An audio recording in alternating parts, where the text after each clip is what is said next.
রাজশাহী নগরীর প্রবেশদ্বার তালাইমারি মোড়ে নির্মিত আরডিএ কমপ্লেক্স ভবনটি বাংলাদেশের ইতিহাস ও একটি পূর্ণাঙ্গ সংস্কৃতি চর্চা কেন্দ্র করার দাবিতে মানববন্ধন অনুষ্ঠিত হয়েছে।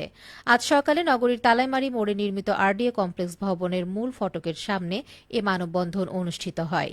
এতে রাজশাহীর বিভিন্ন শ্রেণী পেশার মানুষ, আইনজীবী, সামাজিক, সাংস্কৃতিক ও পরিবেশবাদী সংগঠন সহ বিভিন্ন রাজনৈতিক ও অরাজনৈতিক সংগঠন এর নেতৃবৃন্দ অংশগ্রহণ করেন। মানববন্ধনে বক্তারা বলেন, বাংলাদেশের মুক্তিযুদ্ধ ও সংস্কৃতি চর্চার কেন্দ্র হিসেবে ভবনটি নির্মাণ করা হলেও এটি এখন সেই উদ্দেশ্যে ব্যবহার করা হচ্ছে না।